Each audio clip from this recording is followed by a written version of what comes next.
Brucellka waa xanuun keena bakteeriya lagu magacaabo Brucella, waa sababta ka dambaysa in loogu yeero magaca Brucell. Xanuunkani waa zoonotic infection, micno ahaan looga jeedo in xanuunkani inta badan laga helo xayawaanada, laakiin bini'aadamkana wuu ku dhici karaa. Brucellka waxaa aqoon loo lahaa 2000 sano ka hor. Ugu dambeyntii, xanuun dhaliyaha waxaa la ogaaday sanada 1887. Waxaa kaloo bakteeriyadan loo adeegsadaa hubka, iyadoo laga faa'iideysanayo inay leedahay awood ay hawada ku heehawdo. Xanuunkani waxa uu bini'aadamka ugu soo gudbi karaa iyadoo la isticmaalo hilibka mise caanaha xayawaan horey bakteeriyadan ugu soo sumoobay. Xayawaanada waxaa ka mid ah lo'da, ariga, geela. Waxaa kaloo laga qaadi karaa eyga iyo doofaarka. Waxaan horey u tilmaannay inay bakteeriyadan hawada ku heehawdo, sidaa daraaddeed waxaa laga qaadi karaa hawada. Qofka waa u gudbin karaa qof kale. Hooyada uurka leh way u gudbin kartaa uurjiifka, laakiin ma ahan wax inta badan dhaca. Xanuunkani wuxuu jirka bini'aadamka ku gaari karaa 3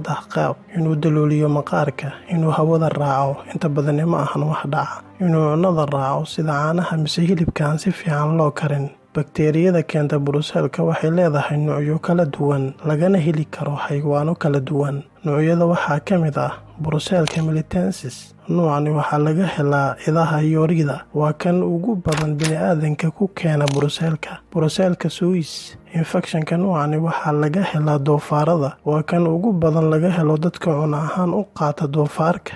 Waxaa ka mid ah dadka aan haysan diinta Islaamka.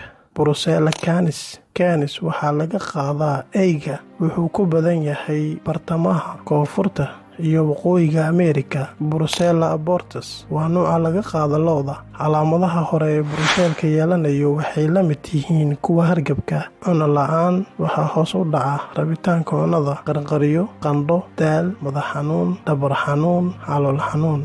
Brucellka way adkaan kartaa in la ogaado xilliyada hore, waayo waxay isu dhow yihiin calaamadaha kuwa hargabka. Laakiin haddii aad isku aragto qandho, qarqaryo, daal iyo murqo xanuun, waxaa wanaagsan inaad la kulanto dhakhtarkaaga mise dhakhtarka kugu dhow sidaad ugu hesho talooyinka iyo dawooyinka kugu habboon. Xanuunkani waxa uu nuglaan karaa dadka ku nool qaaradaha sida Afrika, Aasiya, Meksika iyo bartamaha koonfurta Ameerika, bariga dhexe, bariga iyo koonfurta Yurub. Qaabka ugu wanaagsan loogu hortagi karo waxaa ka mid ah inaad iska ilaaliso cunnada aan si fiican loo karin, isticmaalka ka hor karkari caanaha, inaad ka fogaato meelaha uu ku badan yahay. Haddii xanuunkani la daweyn waayo, waxaa dhici kara inuu infekshanka u gudbo wadnaha, inay xiniinyaha waxyeeloobaan, inuu infekshanka gaaro beerka, beeryaraha iyo maskaxda.